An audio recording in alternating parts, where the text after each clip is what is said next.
Alright, आज हमारे साथ नए गेस्ट आशीष जी हैं। आशीष अरोरा।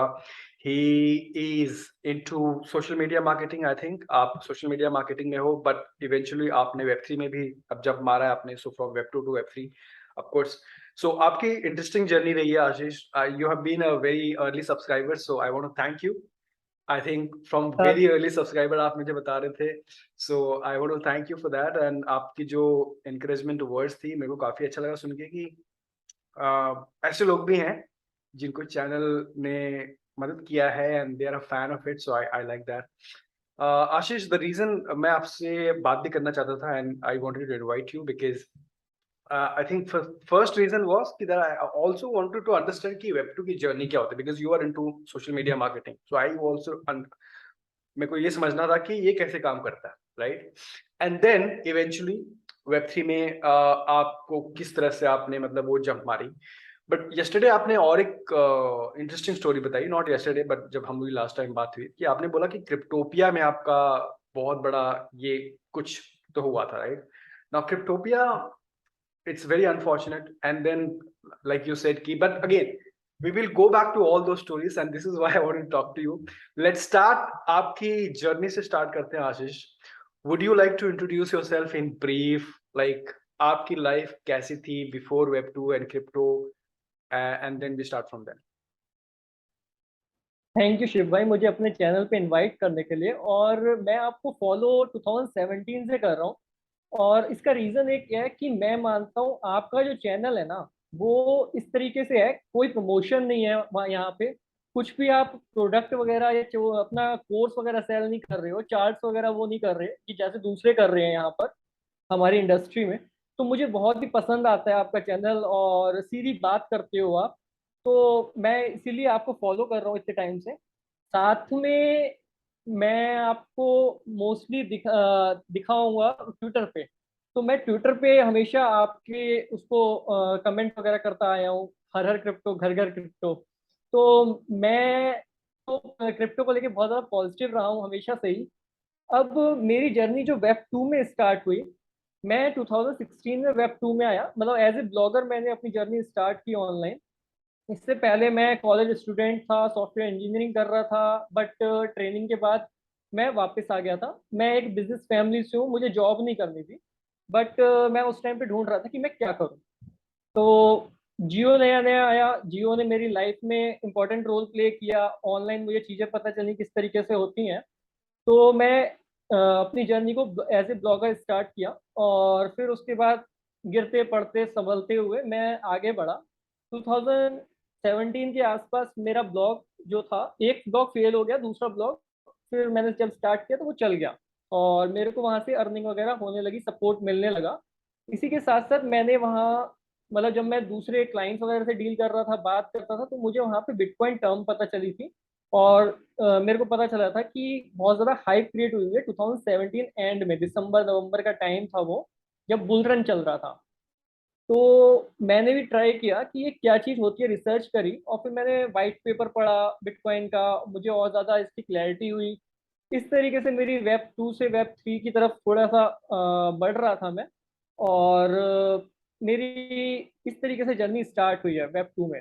और आज की डेट में मैं डिजिटल मार्केटिंग की सर्विसेज प्रोवाइड कराता हूँ अपने क्लाइंट्स को। तो वो मेरा मेन काम है, लेकिन साथ के साथ मैं वेब थ्री में भी एक्टिव हूँ, और मैं मानता हूँ कि ये फ्यूचर है, और हम बहुत जल्दी देखेंगे कि वेब थ्री की तरफ हम लोग मूव कर रहे हैं बहुत स्ट्रांगली।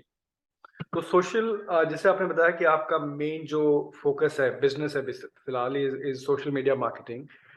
खाली एक लोगों को एक ब्रीफ के लिए जस्ट आइडिया हो जाए कि what services do you provide. जो डिजिटल मार्केटिंग है ना, एक बहुत बड़ी फील्ड है, उसमें बहुत सारे मॉड्यूल्स होते हैं। तो लिंक बिल्डिंग की सर्विस मैं और मेरी टीम प्रोवाइड कराते हैं हमारे क्लाइंट्स को।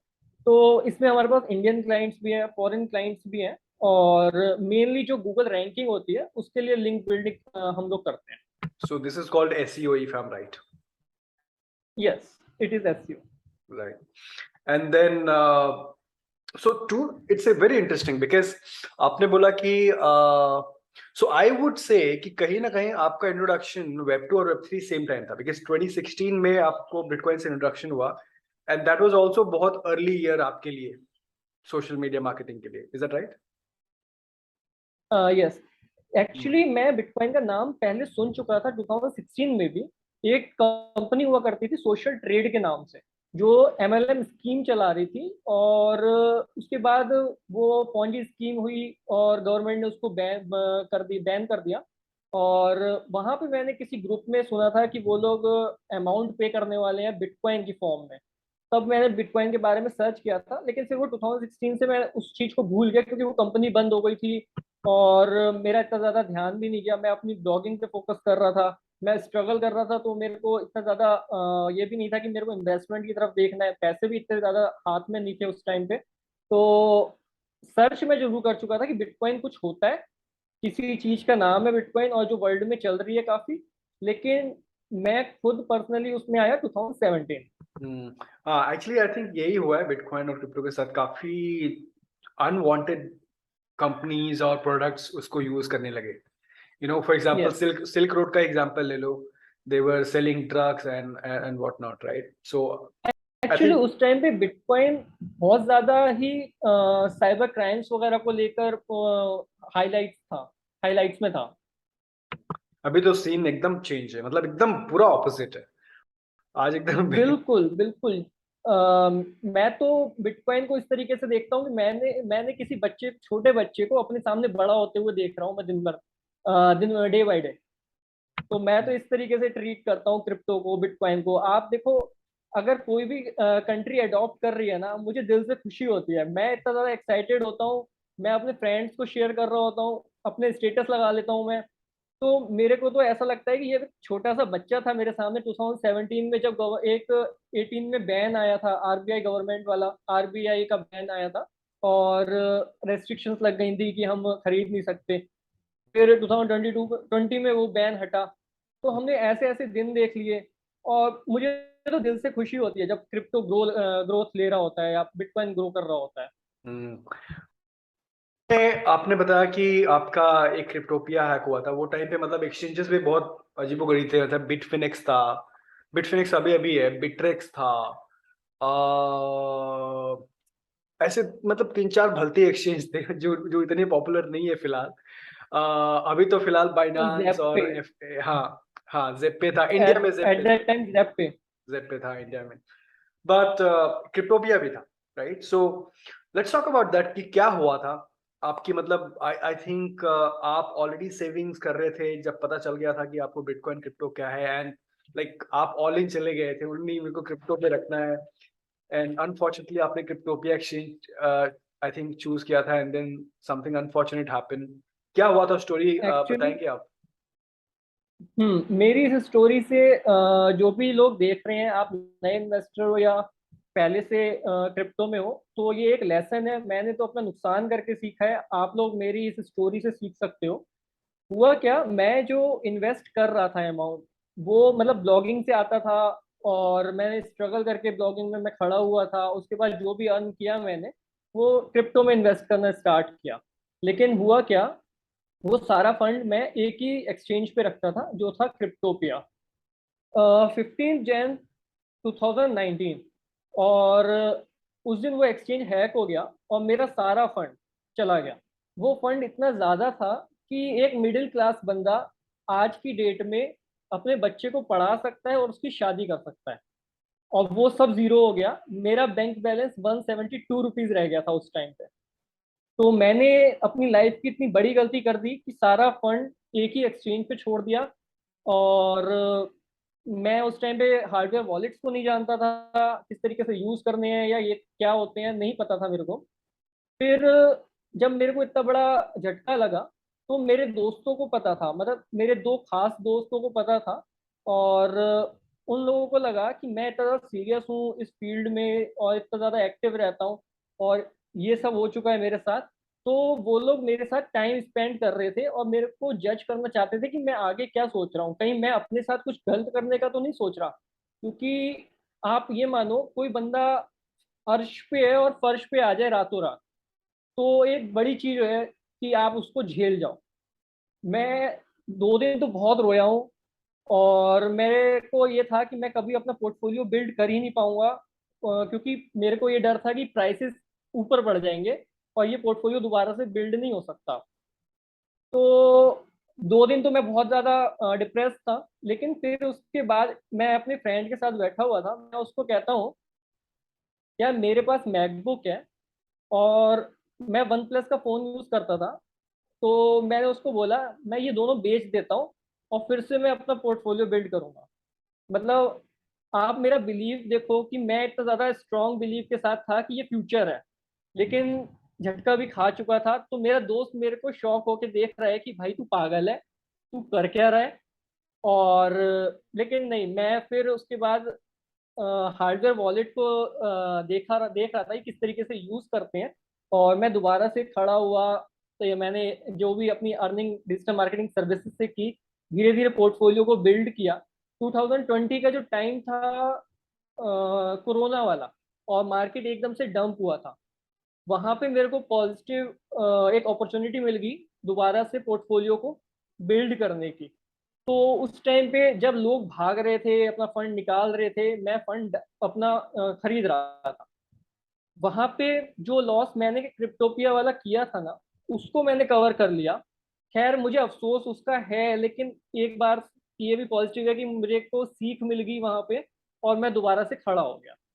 तो ये मेरी स्टोरी है क्रिप्टोपिया की। और मैं चाहता हूँ कि अगर आप लोग ये मेरी स्टोरी सुन रहे हो, तो भाई प्लीज अपने पास अपनी कीज रखो, किसी को शेयर मत करो, हार्डवेयर वॉलेट को जरूर यूज करो। कुछ नहीं पता कब कौन सा एक्सचेंज हैक हो जाए और वो अपने हाथ खड़े कर देंगे। 2019 से 2022 आ गया है, एक पैसे का वो फंड किसी को नहीं मिला है क्रिप्टोपिया से। आज भी वो केस चल रहा है, उनके मेल्स आते हैं, वो आपको वेरिफिकेशन वगैरह कराते रहते हैं, लेकिन कुछ नहीं आता हाथ। तो आपको अपनी कमाई अपने हाथ में रखनी है, किसी दूसरे के हाथ में नहीं छोड़नी। या आई थिंक सबसे बड़ी लर्निंग एक्चुअली ले सकते हो आप। एक्चुअली इसका पेन तब होता है ना जब एक्चुअली में लूज होता है, जब तक मतलब हो चल जाता रही है। है ना, हाँ जब चल रही। आई थिंक सबसे बिगेस्ट जो लर्निंग है कि दो चीजें कर सकते हो। अगर आप एक्सचेंजेस पे रखना चाहते हो तो किसी एक ही एक्सचेंज को मत चुनो। बिल्कुल। लेट्स से कि आपके पास $1000 है, छोटा सा एग्जांपल लेते हैं, तो कम से कम 3 एक्सचेंज तो रखो ही, कम से कम $200 इस पे एग्जैक्ट। है, $250 इस पे है, $250 इस पे है। तो कल को एक वो भी एक्सचेंज भी। अगर आपको ट्रेड करना है तो एक्सचेंजेस पे रखो, नहीं तो अगर आप लॉन्ग टर्म होल्डर होल्डर हो तो आपको एक्सचेंज पे रखना ही नहीं है।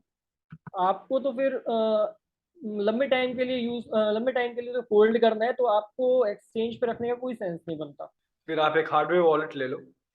बिल्कुल। अगर हार्डवेयर वॉलेट अभी आज लेजर की बात करो तो कुछ 10,000 के आसपास है ना। लेजर नैनो एस 6,000 के आसपास का। Ledger and I think India में भी अभी मिल रहा है, मतलब काफी एक दो डिस्ट्रीब्यूटर्स हैं जो इंडिया में भी कर रहे हैं। आई एम नॉट श्योर कि वो कितना कितना लेजिट है बट कितना आई नहीं। बिलीव हमें ऑफिशियल साइट से ही खरीदना है। आप अमेजोन वगैरह या किसी और से मत खरीदो। आप आप थोड़ी सी चार्जेस एक्स्ट्रा दे दो डिलीवरी के, लेकिन मंगाओ ऑफिशियल साइट से। क्योंकि नहीं पता अमेजोन अमेजोन पे भी कौन बेच रहा है, फ्लिपकार्ट पे कौन बेच रहा है, या कहाँ से आपके पास आ रहा है। उन्होंने सीड्स पहले की कॉपी करके रखी हुई हो, या कुछ गड़बड़ कर रखी हो, कुछ नहीं पता भाई इस फील्ड का। आशीष भाई, काफी लोग बोलते हैं कि जब हार्डवेयर वॉलेट मंगाते हैं तो वहां पे कस्टम के कुछ चार्जेस होते हैं। आपका अपना शेयर कीजिए, कुछ चार्जेस था क्या, ताकि सबको पता चले। हाँ। मेरा जो हार्डवेयर वॉलेट था, पहला नैनो एस जो था, वो मेरी फ्रेंड ने मुझे गिफ्ट किया था।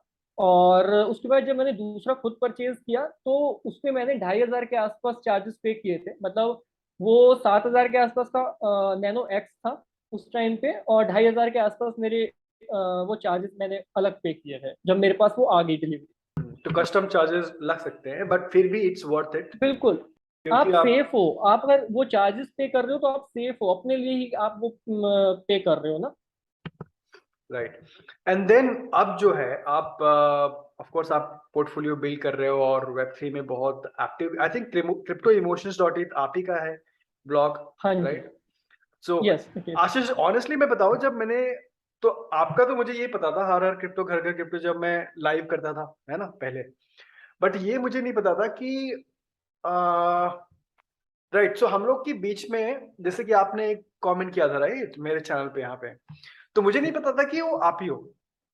फिर जब मुझे मालूम पड़ा कि अच्छा ये तो बहुत सिमिलर, तब मैंने बोला अच्छा एक ही यहाँ पे क्रिप्टो इमोशंस डॉट इन और यहाँ पे वेब टू, क्योंकि नाम आपने अलग रखा हुआ है वहां पे इसीलिए। आ, मैं बताता हूँ शिव भाई, आ, इसका आ, क्या सीन है। आ, जब इंडियन गवर्नमेंट ने कुछ भी अपनी साइड से ओपन नहीं किया हुआ था ना, ये 30% टैक्स वगैरह, उससे पहले की मैं बता रहा हूँ, मैं क्रिप्टो की बात करता ही नहीं था, ना अपने ट्विटर हैंडल पे, ना कहीं भी। क्रिप्टो इमोशंस मेंटेन की हुई थी मैंने, लेकिन आशीष अरोरा नाम किसी के सामने नहीं था कि वो आशीष अरोरा का है। लेकिन जब ये 30% टैक्स आया, 1% टीडीएस आया, उसके बाद से मैं इस तरीके का कंटेंट बनाने लगा, इस तरीके के पोस्ट डालने लगा। और गवर्नमेंट की चीज़ों को ध्यान में रखते हुए हमें दूसरों को अवेयर करना है, हमें गवर्नमेंट को भी फॉलो करना है और दूसरों को अवेयर भी करना है। और अगर हम अवेयर नहीं करेंगे तो जिस तरीके के स्कैम्स हो रहे हैं, फ्रॉड्स हो रहे हैं, या जो भी चीज़ें हो रही हैं, वो फिर बढ़ती रहेंगी। नहीं, अच्छा अच्छा लगा मुझे आपका अप्रोच। बिल्कुल आपने सही कहा कि गवर्नमेंट के हिसाब से चलेंगे तो सेफ्टी रहती है और आपको रूल्स पते रहते हैं, तो आई थिंक वो बहुत इंपॉर्टेंट होता है ताकि सारी चीजें स्मूथली हैं, आपको भी स्कैम से बचने का मौका मिले। सो आई थिंक वो आपका स्ट्रेटजी काफी अच्छा था। फिलहाल वेब थ्री में आपको क्या क्या चीजें एक्साइटिंग लगती है, सिंस आप ऑलरेडी वेब थ्री में हो तो? वेब थ्री में मैं एनएफटीज वगैरह को भी ट्राई कर चुका हूँ, एनएफटी गेमिंग्स मैंने ट्राई किया है, बट मैं इस टाइम पे जो काम कर रहा हूँ वो ईएनएस पे कर रहा हूँ, इथेरियम नेम सर्विसेज। जो NFT domains, blockchain domains, crypto domains कहलाते हैं ना, मैं इस टाइम पे बहुत ज़्यादा फोकस्ड हूँ उन पर। मेरा बिलीव है इनके जो यूज़ केसेस हैं वो बहुत ज़्यादा आगे आने वाले टाइम में बढ़ने वाले हैं और इम्पोर्टेंट रोल प्ले कर रहे होंगे। तो फिलहाल आपके पास कितने ईएनएस डोमेन्स होंगे अगर आप बताना चाहो रफली? शिव भाई, मैं काफी इनस होल्ड करता हूँ। मैं जैसे वेब टू का बंदा हूँ, मैंने हाँ। सारी चीज अपनी वेब टू से की है। और हम्म। मैंने वेब टू में देखा है कि बहुत सारे डोमेन्स बिके हैं करेक्ट। लाखों करोड़ों में, है ना। एब्सोल्युटली। तो मैं बिलीव करता हूँ ईएनएस की भी एक दिन आएगा कि ईएनएस भी इस तरीके से बिक रहे होंगे। और मैं ग्रैब करने की कोशिश करता हूँ, मुझे जितने मिल जाए। इस टाइम पे 80+ मेरे पास पोर्टफोलियो में है। और कुछ इन्फ्लुएंसर्स के हैं, कुछ ब्रांड्स के हैं, और कुछ कीवर्ड्स के हैं। कीवर्ड्स ऐसे जैसे कि जो सर्च होते हैं वेब टू में, और जैसे फाइनेंस से रिलेटेड, मार्केटिंग से रिलेटेड, तो इनकी इंपॉर्टेंस हम लोग वेब टू में बहुत देखते हैं। या फिर आप इन्फ्लुएंसर्स देखो या फिर प्लेयर्स देखो, तो मनीष पांडे डॉट ईथ मेरे पास है। और मनीष भाई आपके पीछे आए। Manish Pandey, I respect him a lot, क्योंकि वो Manish Pandey ji I think social media के बारे में तब से बात कर रहे हैं जब उतना पॉपुलर नहीं था इंडिया में, राइट?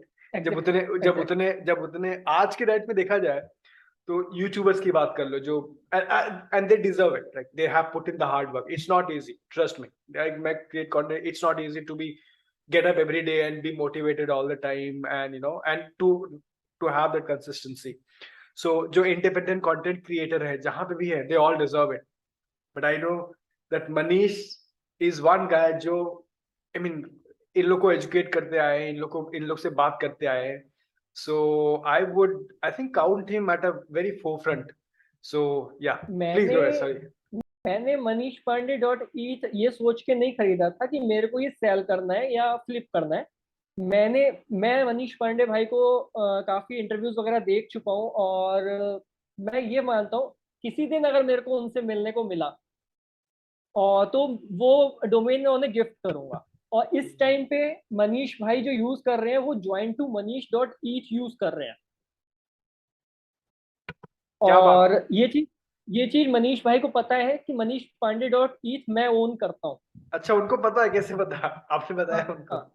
अब हाँ, एक्चुअली सीन ये हुआ था, मनीष पांडे डॉट ईथ मैंने अपनी चैनल पे बताया था कि किस तरीके से ईएनएस को रिजर्व करते हैं, तो मैंने एग्जाम्पल ही मनीष पांडे डॉट ईथ का लिया था। वो वीडियो उन पे पहुंच गई।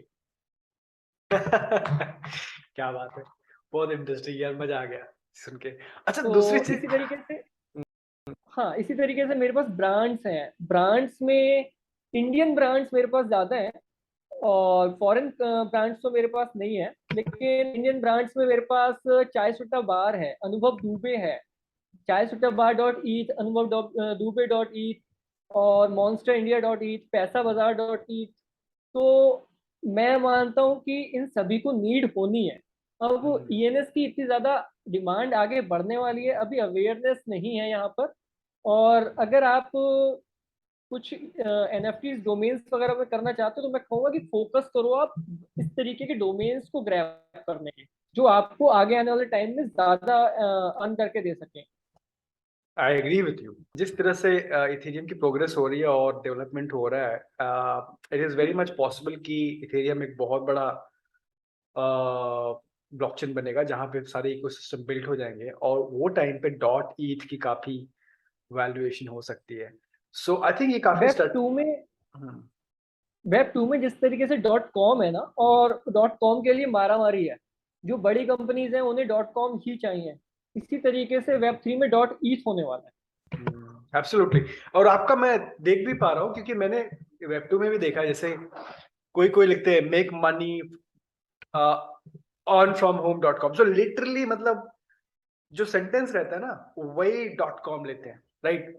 Contact me, exactly. Contact me dot com, और get this free recipe dot com, you know it's exactly the same, right? And I think इन्हें ना कीवर्ड्स कहते हैं। अब जैसे हाँ। कीवर्ड्स में मैं कह रहा हूँ मार्केटिंग आइडियाज डॉट कॉम, तो मार्केटिंग आइडियाज डॉट ईच मेरे पास है। फाइनेंस इन्फो डॉट कॉम, तो फाइनेंस इन्फो डॉट ईच मेरे पास है। अब ये सर्च टर्म्स है, मेरे को पता है कि एसईओ में इनकी कितनी इंपॉर्टेंस है।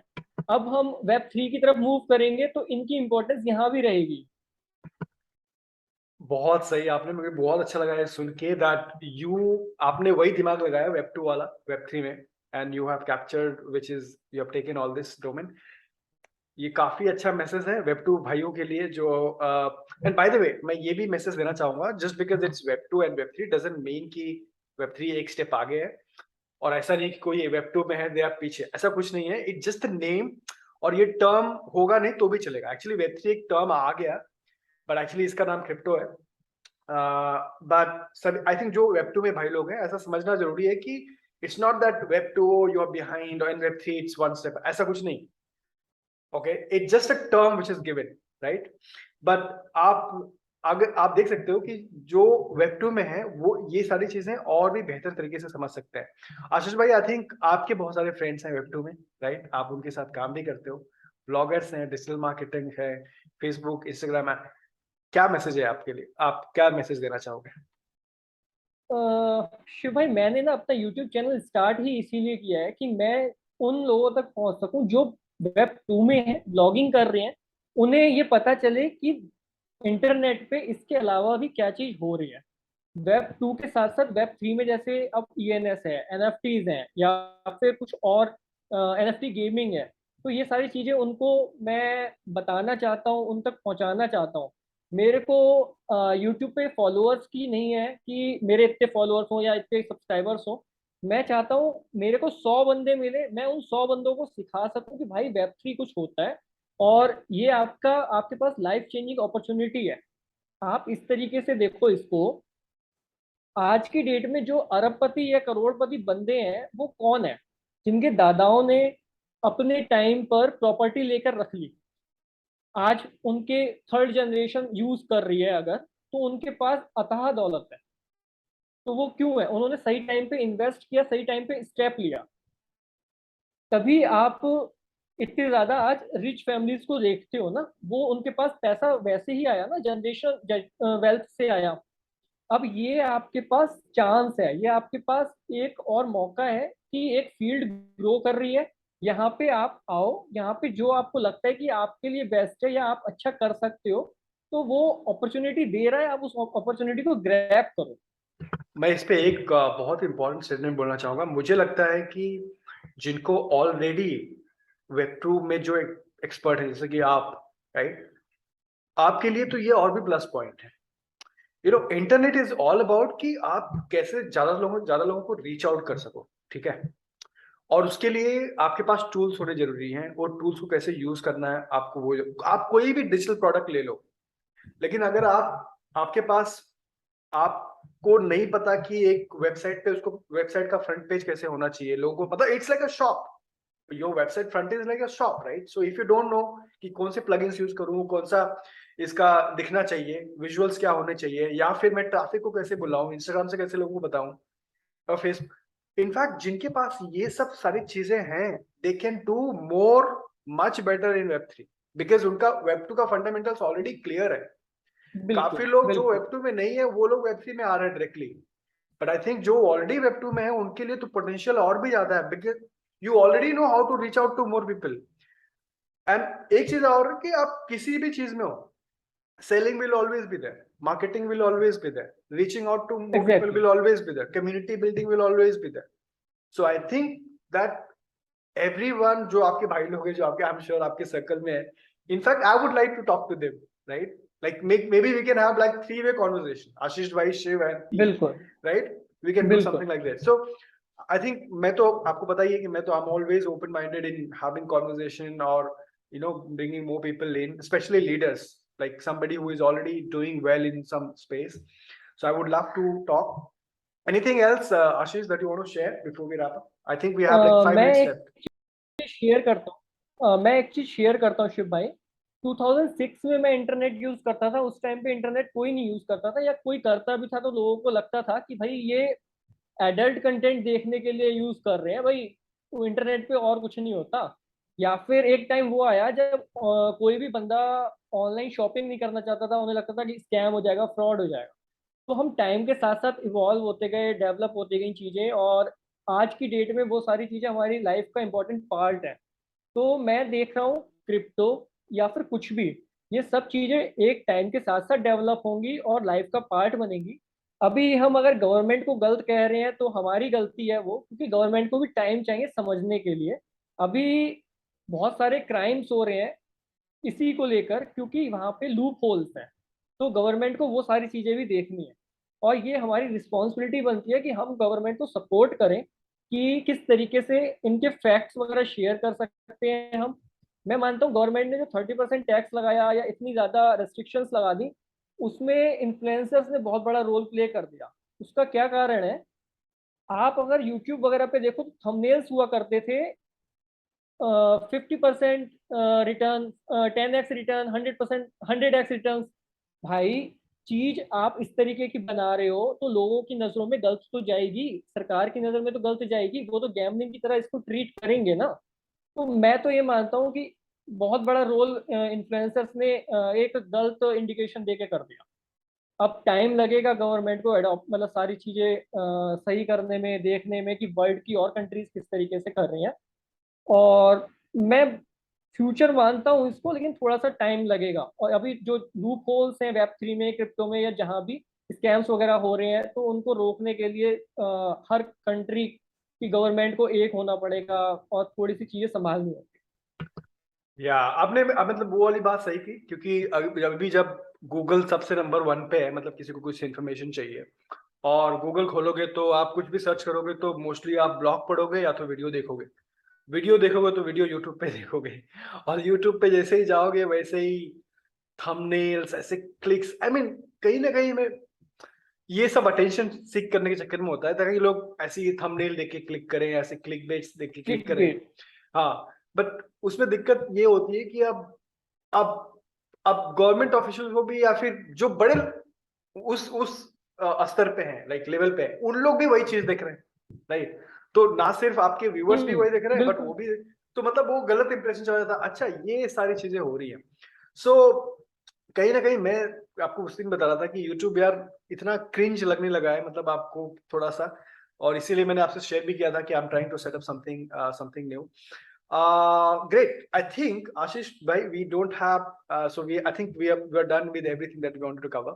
आपके सारे I'll put your channels link, आपके Twitter handle, blog. I think you're writing good blogs. वो भी हिंदी में लिख रहे हो तो which is हिंदी में blog आपका, right? नहीं, क्रिप्टोमोशंस इंग्लिश में, हिंदी पांडा जो मेरा फर्स्ट ब्लॉग है वो हिंदी में। अच्छा, हाँ, तो ये सारे लिंक्स डाल दूंगा, तो please go ahead and follow. Ashish भाई, anything else you want to share? नहीं शिव भाई, thank you, thanks for inviting me. मैं बस लास्ट में यही कहना चाहूंगा क्रिप्टो में किसी से टिप्स मत लो, किसी के कहने पे शिबा इनू और ये डोज कॉइन वगैरह में इन्वेस्ट मत करो, मत भागो इन सब चक्करों में। पहले खुद की रिसर्च करो, वाइट पेपर पढ़ो और उसके बाद ही इन्वेस्ट करो। और हार्डवेयर वॉलेट जरूर यूज करो। अपना फंड ऐसे किसी दूसरे एक्सचेंज पे या किसी दूसरे के भरोसे मत छोड़ो। और मेटामास्क भी अगर आप यूज कर रहे हो ना, तो मेटामास्क पे उतना ही फंड रखो जितना आपको जरूरी है, बाकी सारा हार्डवेयर वॉलेट में रखो। बिल्कुल एकदम सही एडवाइस है। आई थिंक ये काफी सही एडवाइस है। To be it's very safe to it's very important to be safe. I think काफी लोग ये करते हैं कि ये 100x क्या होगा, 10x क्या होगा, but I think safety is most important. Because अगर आपने वो कमा भी लिया और बिल्कुल अगर सेफ नहीं रख पाए तो फिर काफी पछतावा होता है, क्योंकि आपने मेहनत की हो, राइट? बिल्कुल। सो absolutely. Thank you so much, Ashish bhai. Thank you so much for doing thank this, you Shiv भाई। and we will keep doing this again. And thank you for your time, and looking forward for your journey. Thanks Shiv भाई। Take care. Bye bye. Okay bye.